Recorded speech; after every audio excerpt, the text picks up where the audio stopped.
got another one of these Fords with a water leak into the boot, and it's also leaked into the rear footwell and the passenger side footwell.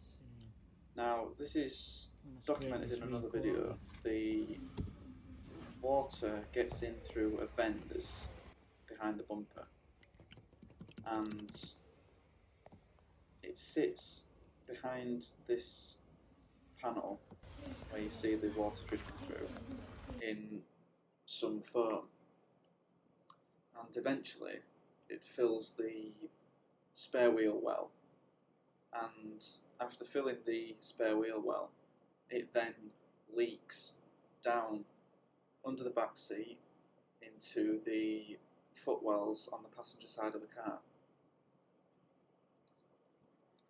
So you see we've peeled off this thin insulation. This is quite common on these Fords, they cover the holes with this foam tape, and inside the hole here is a piece of foam and actually quite a substantial water level that's just up to the hole, and where the panel isn't sealed together it slowly drips through.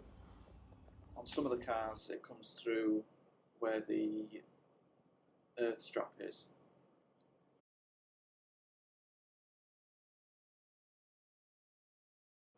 You'll have to look at someone else's video for the fix behind the bumper, but what we've done is that we've sealed the vent and put all the boot back in, but now what we need to do is dry out the interior, because as you can see the foam underneath the carpet is absolutely drenched, and this means that no matter how long you leave it, this is not going to dry.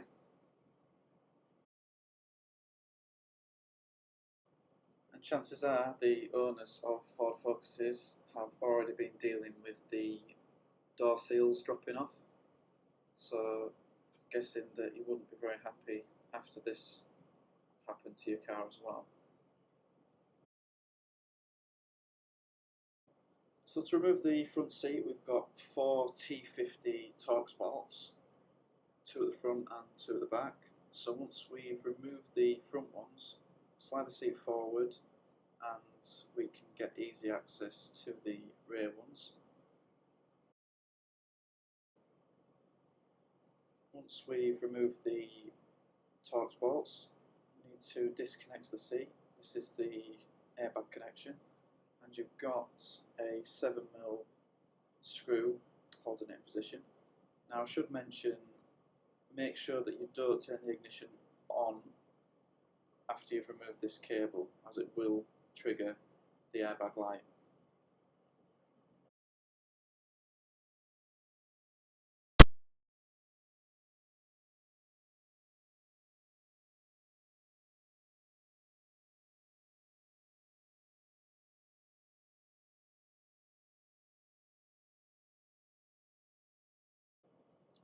Now the rear seats, they do pivot up, and what we're doing is removing the bracket completely.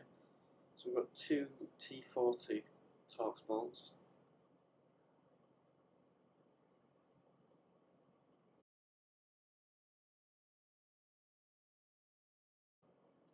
And now once we lift the seat out at the back, we'll be able to lift the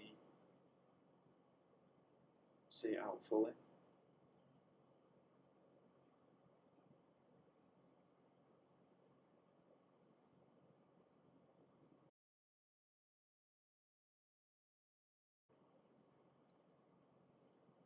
Now to make a start on removing the trim and the carpet.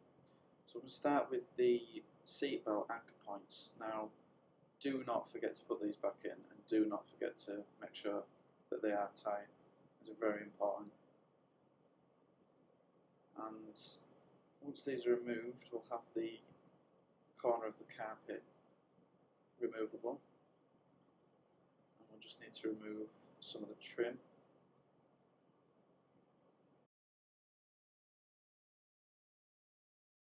Start by removing the door seals, which will give us easy access to the trim.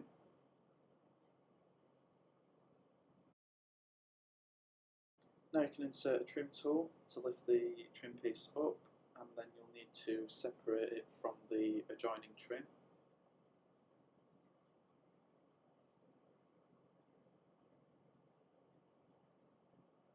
Same with the rear one, except it's attached at the back as well.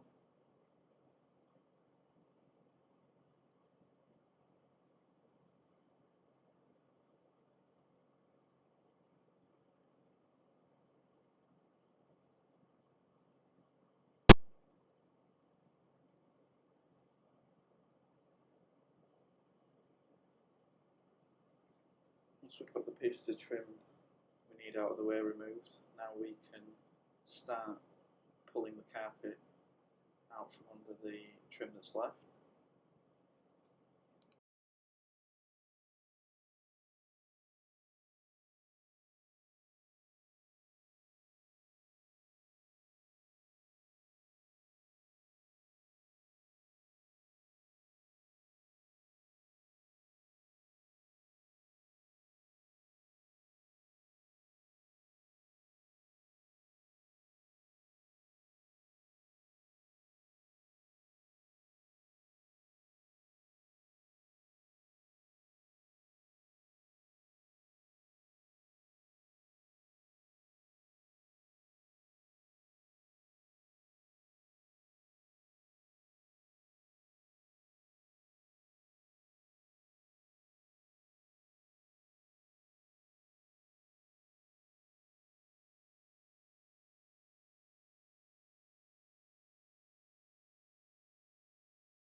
So the foam should be quite easy to remove.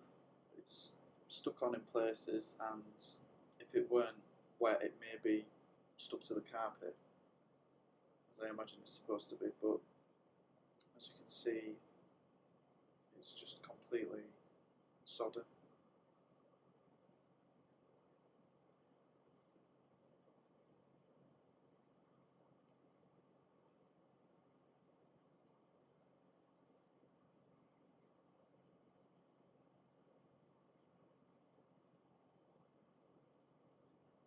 The rear one is even worse, as it's so much larger, and it's actually attached to the other side of the car.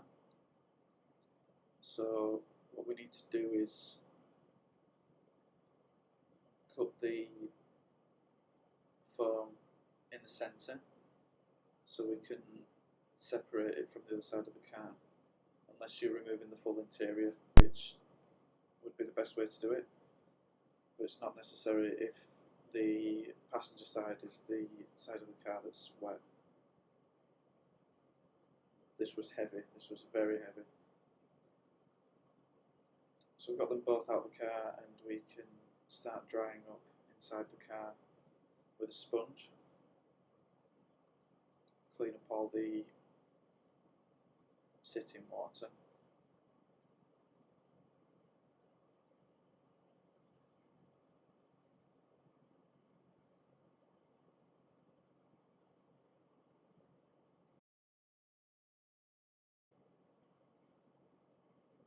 There is actually another piece of insulation under this polystyrene, which is on 2 trim clips, can be removed.